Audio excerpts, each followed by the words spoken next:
Hi guys, welcome in this channel. This reading is for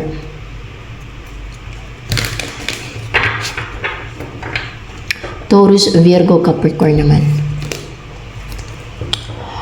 Seven of Cups in reverse. That's your energy. Taurus, Virgo, Capricorn, Earth sign.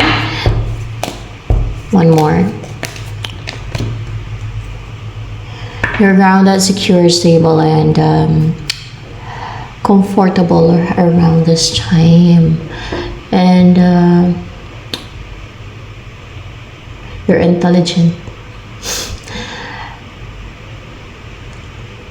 Not distracted. Your mind is not distracted or hindi confused.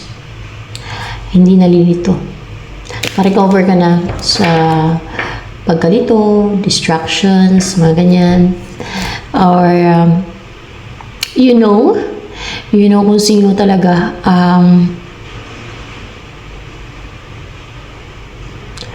tunay na like mabuti, sa masama, mga ganun na.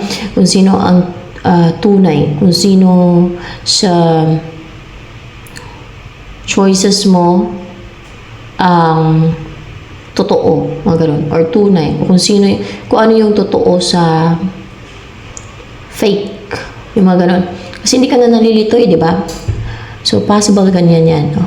Kasi may mga distractions maybe lately sa'yo, no? Parang may mga nandilito sa'yo, nandi-distract, nagpapakonfuse sa isipan mo, mga ganun lately. Pero ngayon, recover ka na from any confusions, distractions sa isipan mo, or any pagkalito, no? So, yan.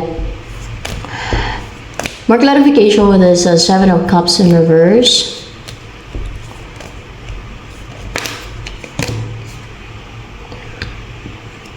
So, see, nawala yung mga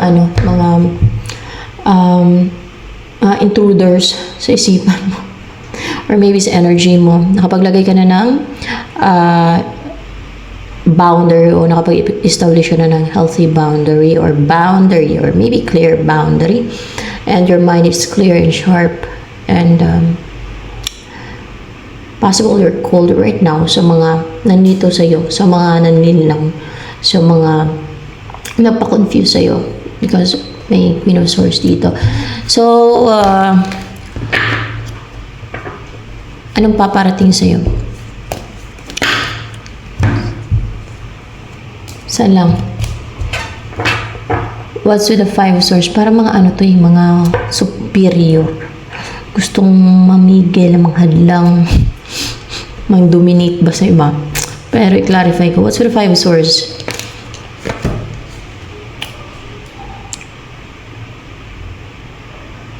Or pwedeng superior ang kanyang personality. More clarification with this Five of Swords here.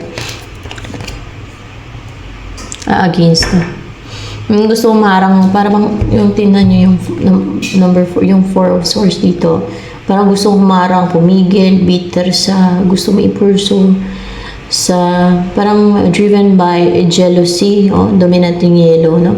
Driven by jealousy or maybe envy.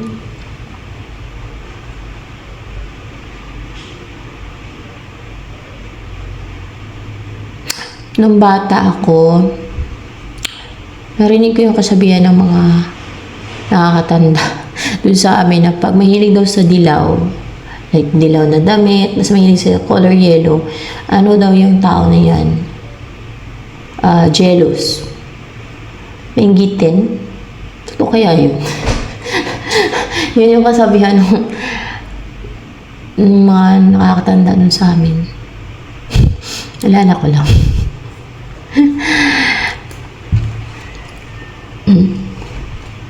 Ito yung against. Ito yung gustong mang-oppress sa'yo. Yung gusto kang pigilan, hadlangan. Gusto kang atakihin para mapigilan ka, makontrol ka, para ano?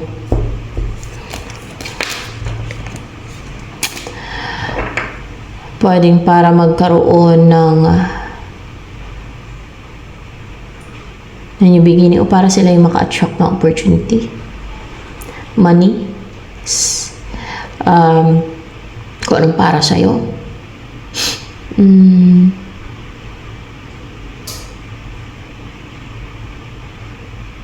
para magkaroon ng stable new beginning or committed relationship sa inyo. Okay, hindi. Hindi. Itong mga atake na to.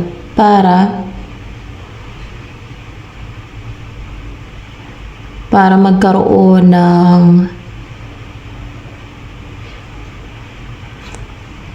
pwedeng sa person me na magkaroon ng committed relationship, mag-settle down sila ng person mo. Baka sa person mo. Upright ba yun? Yung person mo, ang gusto niyang magkaroon ng commitment sa kanila.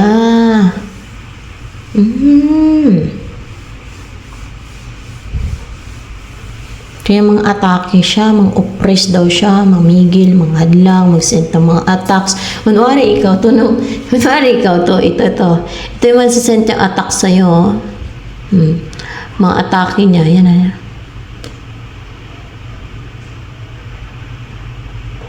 Parang meron siyang sinusumunan. Meron ba siyang sinusumunan itong mag-send ng mga attacks sa'yo para pigilan ka daw?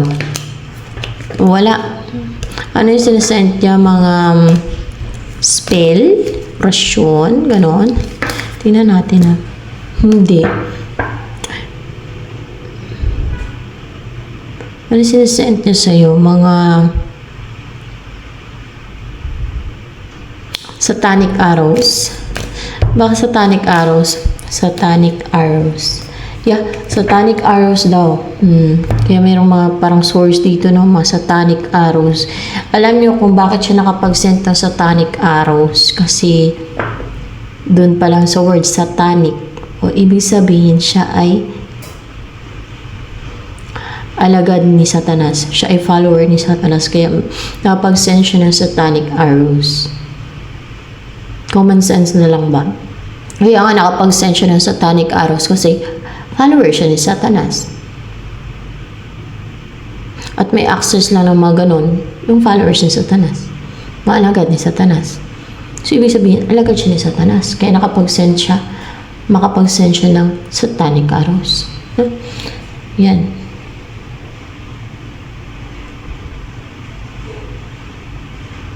Ibig sabihin yan, gumagawa ng mga black magic yan, mga sorcery. Follower ni Satanas to. Pag mga ganyan. Yung mag-send sa'yo ng mga satanic arrows.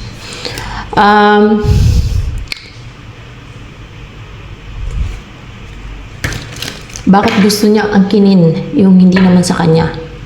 Ba't gusto niyang silang dalawa ng person na para sa'yo o yung person mo? Gusto nang mag-send sa'yo ng satanic arrows na yun na magkaroon ng stability sa kanila ng person mo. Or magkaroon ng commitment sa kanila. Para hindi ka na mag-take ng action. Manigas ka na lang. Wala ka nang i-pursue. O wala nang mangyaring movement. Wala nang mangyaring union sa inyo. Ganun. Ng person mo. Ano nang ginagawa, no? Tapos,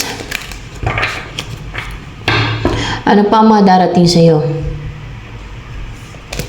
Satanic arrows. 8 of Swords. Restrictions. Ito sent niya sa'yo ng mga satanic arrows. Yan ang mga restrict sa'yo. Hindi. Iba din to.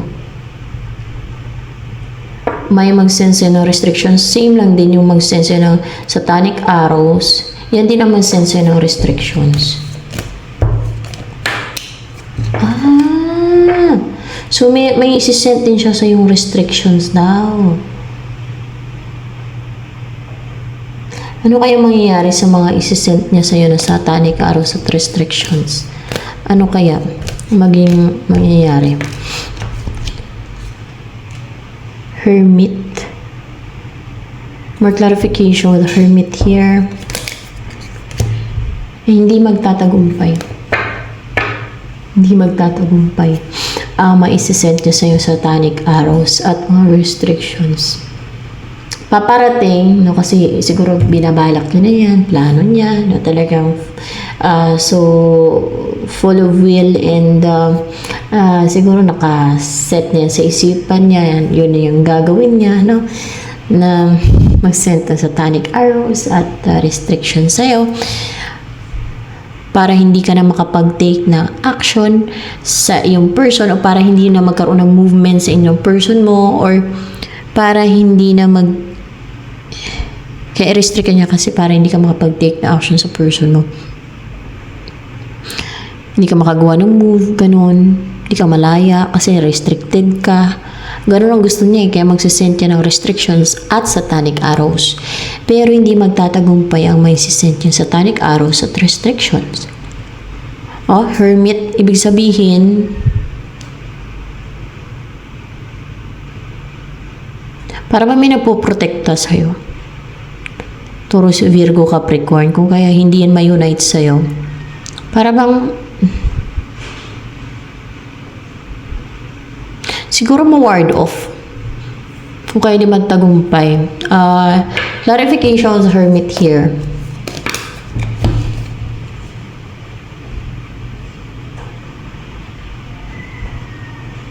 Nine of Cups. The Empress.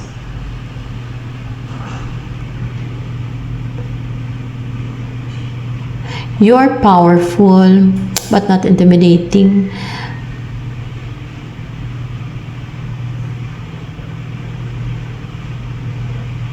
Para ba hindi ka ma-harm? Hindi ka ma-harm. Hindi ma-unite sa itong mga assistant niyan. Nitong mangkukulam. Mangkukulam ba yan?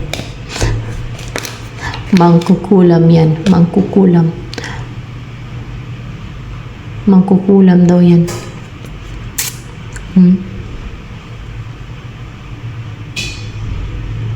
Baka humiling ka ng protection sa Diyos. Lalo na kung ikaw ay hindi ka naman follower ni Satanas, no? Talagang protected ka ng Diyos kung hindi ka naman mangkukulam, mambabarang, manggagaway. At nasa side ka ng Diyos, no? Hindi ka naman witch, wizard, warlock, di ba? Hindi ka naman magician, evil magician, mga ganun ba? Hindi ka naman sa side ng Diablo. Kaya protektado ka. Pero you know what? Kung sino nga yung yung may mga mission from God, yan pa yung atake ng mga, alam niyo na, mga evil, mga ng the devil's kingdom kasi yan ang threat sa kanila.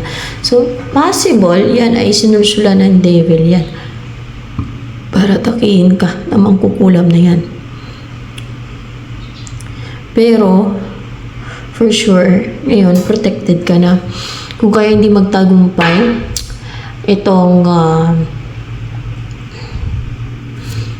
isent niya sa'yo na satanic arrows at restrictions. Yan. Parang I see na pag sinend sa'yo, parang magganyan lang. Hindi ma-unite sa'yo. Para bang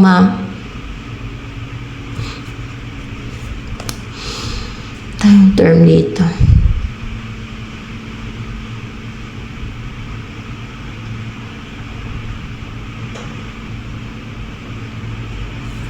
May block sa kanilang attacks, sa restrictions at satanic arrows na yan. Yun ba ang term doon? May mag-block dyan, no? O kaya, yan, no?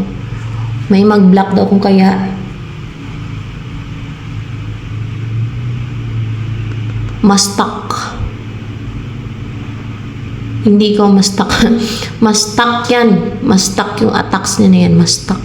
Kasi may mag-block. Kaya ang result niyan, parang maging malungkot lang yung ano, maging sad lang yung ano ba.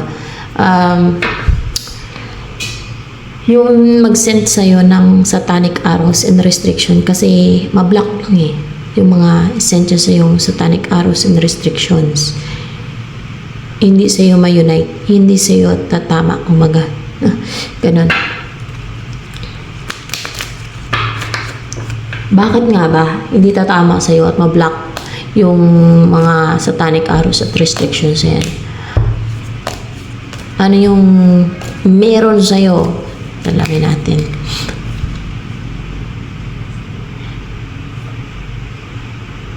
You are lucky. Lucky ka nga. You are lucky. You are maswerte. You are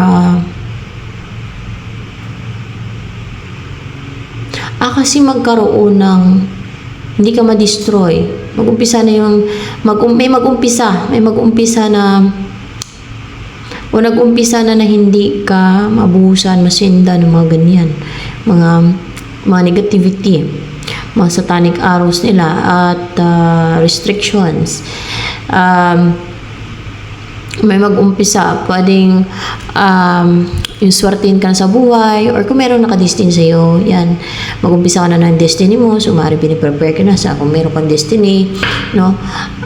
Kasi you will start to become lucky in life, or you will start your destiny. You will start your destiny. Kung ano yung destiny sa'yo ng God. Kasi iba-iba naman yung destiny, di ba? Hindi lang naman, yung pagsamahin yung dalawang tao. Pwede din na yung nakadestin sa isang tao ay maging, siya, prophet ng God, or yun, may sample ko o kaya ay may gagampan ng mission. Yan. From God. Pwedeng ganon. Yun na nga. Kung kaya, masayang lang yung kanyang pag-send sa'yo, no? Sayang lang yung effort niya. Pagka ganon, nung mag-send sa'yo ng satanic arrows at restrictions.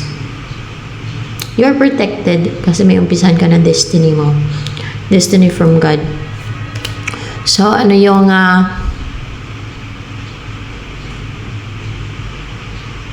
next na mangyari sa buhay mo?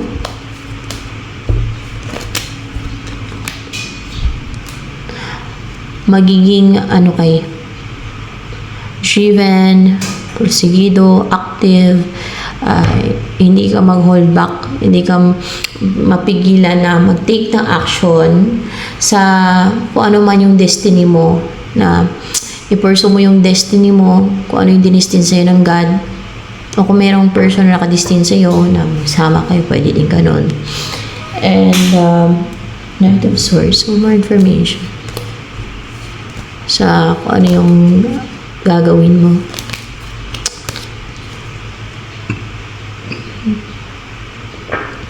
Meron kang tatalikuran, meron kang lalayuan. Yun ang gagawin mo daw. Tapos ano pa yung gagawin mo?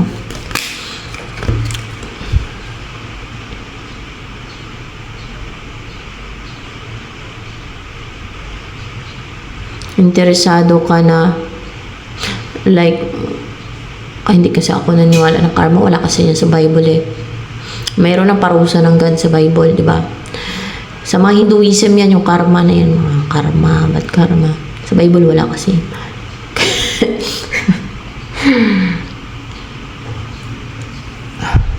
Ganon. Mayroon karma ritual. Mga ritual nila. Maging interesado ka na gumawa ng ritual. Hindi to ritual.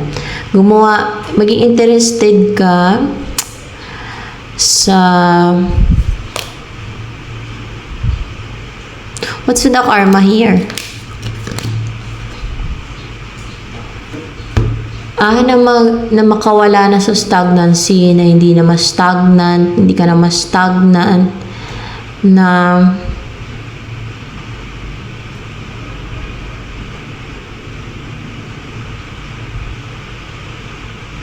Hindi ka na mapigilan, hindi ka na ma-chain, hindi ka na matali. Na mga gumagawa ng witchcraft. Baka ganun. Oo. Yung mga atake ng witchcraft. Yan. Hindi ka na nila mapastagnant, mag-interested ka na mag-take ng action, na hindi ka na ma-stagnant, hindi ka na ma-chain, hindi ka na ma-restrict, hindi ka na mapigilan itong mga gumagawa ng witchcraft, rituals, for witchcraft or sorcery, mga ganyan. Yan. At the same time, may protection ka din, ha? Meron ang po-protekta sa'yo. Dahil, siyempre, God yan. Mga ganyan. Was Jesus Christ. Sino ang number 1 na napoprotekta sa'yo? God. Number 1. Reverse. Hindi. Si Jesus Christ ang number 1 na napoprotekta sa'yo. Si Jesus Christ ang number 1 na napoprotekta sa'yo. Sunod God ang napoprotekta sa'yo. Sunod God. O, diba? Number 1 na napoprotekta sa'yo. Kumbaga, yan ang pinaka napoprotekta sa'yo. Sunod si Jesus Christ. Sunod ay Holy Spirit ang napoprotekta sa'yo. Hindi. Sunod ay angels ang napoprotekta sa'yo. Angels. Sunod ay Holy Spirit na napoprotekta sa'yo. Ayun. Diba? Celestial beings. Ang umatake sa'yo, alagad ng Diablo yan. Kaya nakapag-send ng satanic arrows yan. Diba? Doon parang sa word ng satanic arrows. So, gumagawa ng witchcraft itong magsisento sa'yo ng satanic arrows at restrictions. Pero hindi din magtatagumpay yung kanyang mga isisent na yun, mga atake sa'yo, restrictions at satanic arrows na. Yan.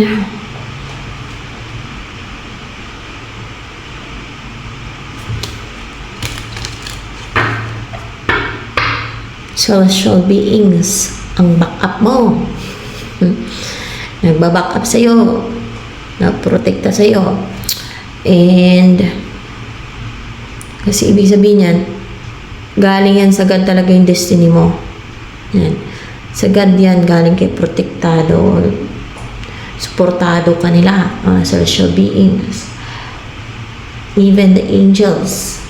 Lalo-lalo na si Jesus Christ. Lalo-lalo na yung God. And of course, Holy Spirit din. So, ibig sabihin yan, kasi mag-umpisa ka na ng destiny mo, may mga nakapalibot sa'yo na anghel na napoprotekta sa'yo. Oo. Meron daw para secured and stable ka. Grounded ka. At makip mo yung sa'yo, hindi nila maagaw yung sa'yo. Gusto agawin yung person mo. Kung meron kang person. Or, meron kanina eh. Dito. Meron kanina. So, ano yung naisabihin sa'yo nitong mag-send daw sa'yo ng satanic arrows restrictions. Ano naisasabihin sa'yo? Baka galit na, tingnan. Mag-close, mag-end ng cycle. Pwede magkita. Pwede magkikita. Or kaya magkaroon ng completion or clarification of the world here. Ay. Makompleto na daw ang tools niya. Hindi mo daw siya marangan kasi makompleto na daw ang tools niya. Hindi. Hindi mo daw siya matalo. Ayun. Kasi parang may inaway dito, di ba? Sa Five of Wands. Hindi mo daw siya matalo kasi kompleto ang tools niya. Hindi mo daw siya matalo. Kasi kompleto na yung tools niya. This is completion. completion or kompleto na yung tools niya. Ano ba yung tools niya? Saan galing yung tools niya? Kay Satanas? Hindi. Hindi na kay Satanas galing yung tools niya. Ano yung tools niya na yan? Yan ang sa'yo ng ano ba? Satanic arrows. Ano yung tools niya na yan? Na sinasabi niya. Kompleto na yung tools niya. Yung kalaman sa witchcraft? Hindi. Alamin natin kung ano yung tools niya. Kompleto na daw yung tools niya eh. Yung mga dapat yung ma-experience. Yung mga dapat yung ma-experience daw. Yung mga dapat yung ma-experience daw na kompleto na. O, natapos niya na. Nagkaroon na ng completion. Kaya pwede niya nang kunin yung ano sa'yo. Upright ba to? Kumanin na sa'yo. Hindi, mahal ka. Greedy. Greedy siya. Alam niya yung sa'yo, ang gawin niya. Ay kompleto na yung tools niya.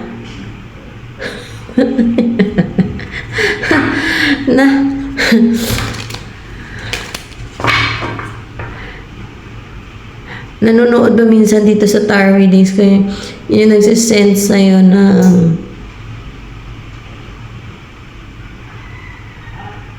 kahit sa ibang videos lang dito kasi sa ano naman to YouTube di ba?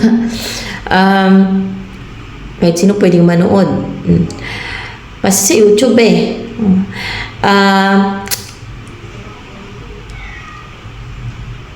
nanonood ba dito yung magsasend sa'yo ng nanonood ba dito sa videos ko kahit minsan yung magsasend sa'yo ng satanic arrows at restrictions?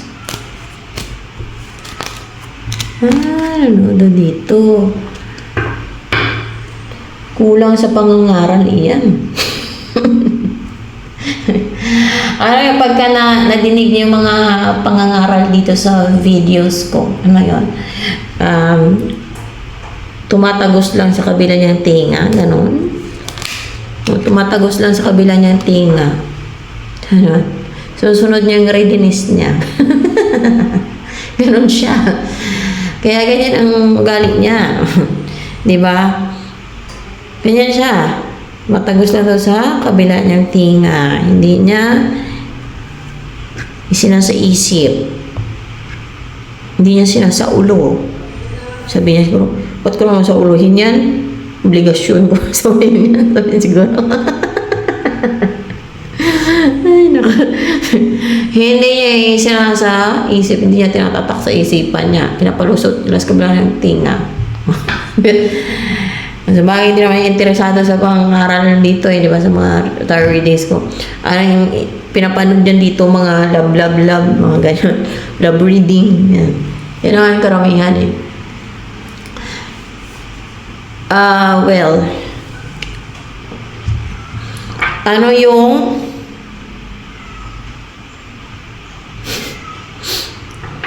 bakit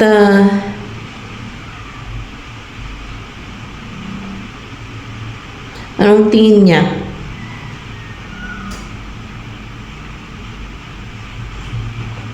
Para sa kanya talaga yung person na yan? Na para sa'yo? Hindi naman Gusto niya alam agawin. Gusto niya mapasa kanya daw kasi greedy nga siya. Ganun siya. Kaya gumagawa siya ng witchcraft o pinapagawa niya, ginagawa niya. Ritual, mga ganun ba? Isisend ng satanic arrows, restrictions.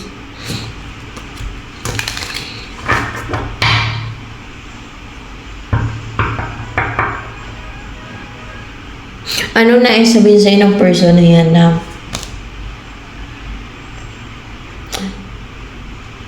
may person ka dito kanina yung gustong agawin, gustong agawin o gustong ang term dito yung gustong magkaroon ng stability sa kanila nitong, stability ba yun? Magkaroon ng committed relationship, commitment sa kanila ng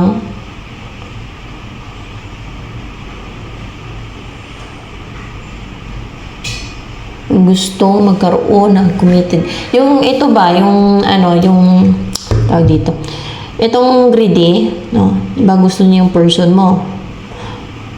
Yung na gusto niyang person na gusto niya angkinin. No? Anong gusto sabihin ng person na yan na gusto angkinin nito? Itong greedy. Anong gusto niya sabihin sa'yo?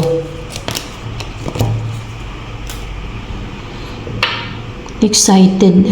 Siya ba itong excited? Hindi. Ikaw doon dapat maging excited ka. Yan. Maging excited ka na mag-take na action, ganun. Maging brave, maging flexible, no? To start to take action. Or simulan mo siguro kung ano yung mga gusto mong simulan, na hindi ka restricted, ganun, ano pa.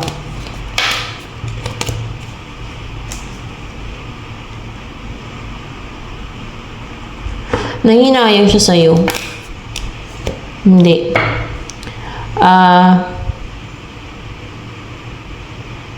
May mga regrets siya. Baka may regrets. No. Merong 5 of Cups dito eh.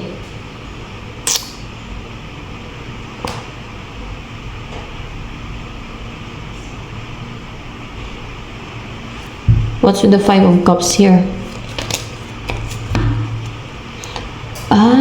Emotional siya na gusto niyo mapangasawa ka kasi sinundan ito. Tama ba? Emotional ba yung 5 of Cups dito? Emotional. Yun yung term dyan. Yeah, emotional. Very 5 of Cups na naman. And this. So, sinundan ito eh. Diba? So, emotional siya magkaroon ng union sa inyo. Emotional. Ayan, emotional daw to. Yung 5 of Cups dito. Hindi yung nauna ko nasabi. Emotional daw siya kasi pinaklarify ko nga. Na magkaroon ng stable relationship sa inyo, na mapangasawa ka. Bakit? Gustong-gusto ka niya mapangasawa. Baka gano'n, no? Kasi gustong-gusto ka niya mapangasawa. Pagdating sa'yo, parang nakaramdam siya ng emotion, very intense emotion. Dahil gustong-gusto ka niya mapangasawa. Bakit gustong-gusto ka niya mapangasawa? Dahil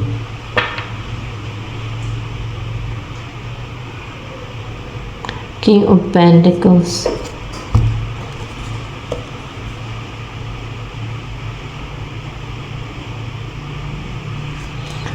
What's with the King of Pentacles? Hindi kayamanan ang focus mo. Hindi kayamanan ang focus mo. Hindi mo kinokontrol ang emosyon mo. No, pwede din kasi dahil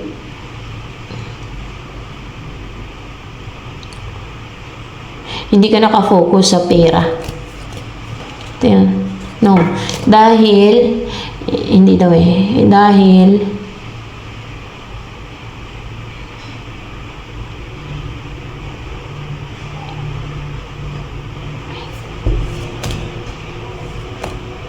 hindi ka materialistic. Baka materialistic. No. Dahil hindi ka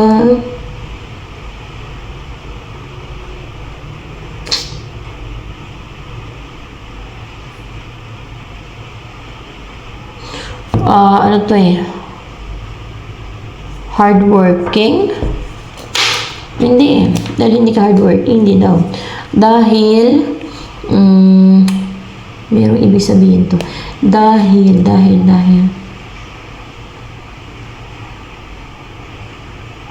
Hindi ka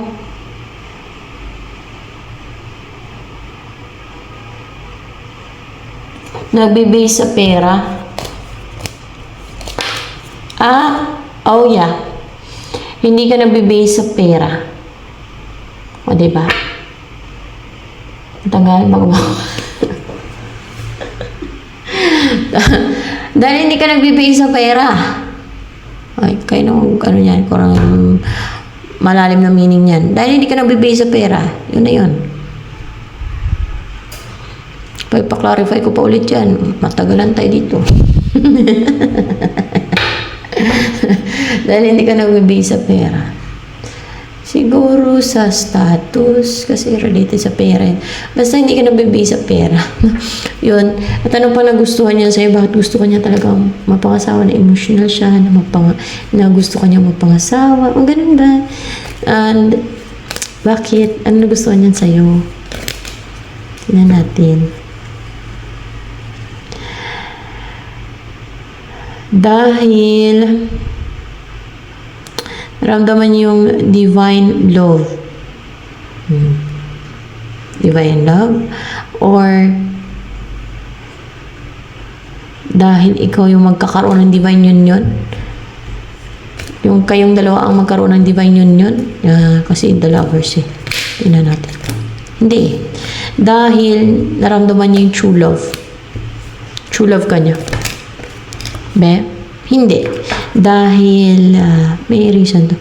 Dahil, ikaw ang totoong nagmamahal sa kanya. Yun na nga yun. Maring inaantay niya to. Dahil ikaw ang totoong nagmamahal sa kanya. Okay, sino naman, di ba? Gusto yun talagang totoong nagmamahal sa kanya. Hindi yung obsession, ha? Hindi yung totoong nagmamahal, yung totoong mahal. Alam niyo yung totoong pagmamahal, search nyo na lang. No? Yung true love ay hindi mo panakit. Tanggap mo kung ano yung tao na yan. Yun ang definition ko sa true love. Kung mahal mo talaga yung isang tao. Caring ka, loving ka, affectionate ka. Ayaw mo masaktan yung tao na yan. Kasi mahal mo siya. Gusto mo siyang protektahan. Mga ganon, di ba? Yan ang alam ko pag true love eh. Pag mahal mo talaga yung isang tao, kahit marunong ka,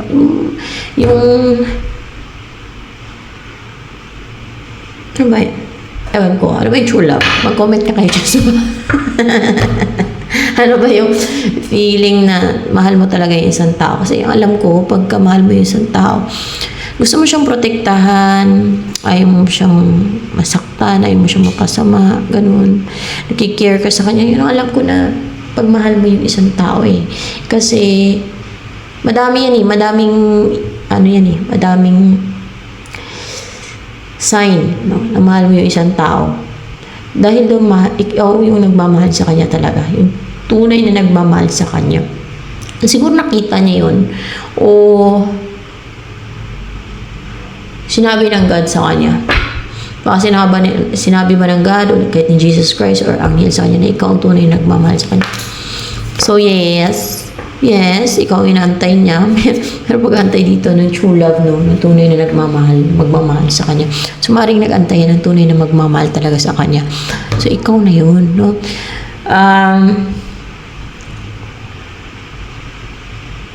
Kasi hindi ka siguro magiging sakit sa ulo niya. Hindi ka siguro magbigay sa kanya ng problema. Hindi na siya maguluhan yung isipan niya. Hindi siya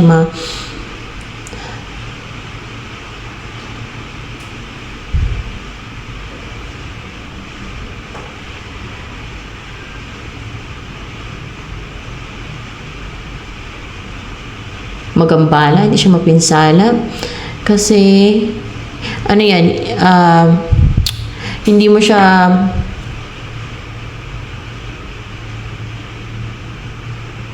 ginagayuma. Hindi mo siya ginagayuma. At kasi yung gayuma, guluhin niya yung isip ng tao eh. Tanggalan niya ng free will yung tao, di ba?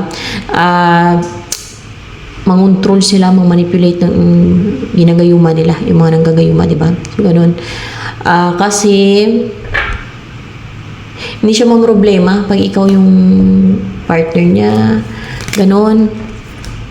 Hindi siya problema.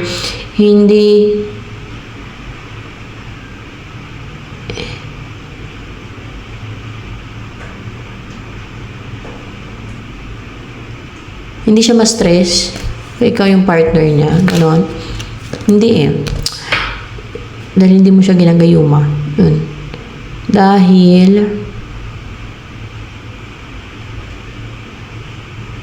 Yun na yun. Hindi mo siya ginagayuma. Hindi mo siya ginagawa ng gayuma. Tapos, ano pa?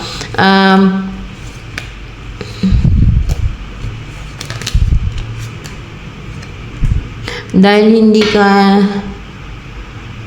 nagbibigay ng negativity sa kanya. Oo, hindi ka nagbibigay ng negativity sa kanya. Yung illusion, lies, deception sa isipan niya. Hindi mo kasi siya ginagayuma. Kaya masasabi ng true love ka. Totoong mahal mo siya.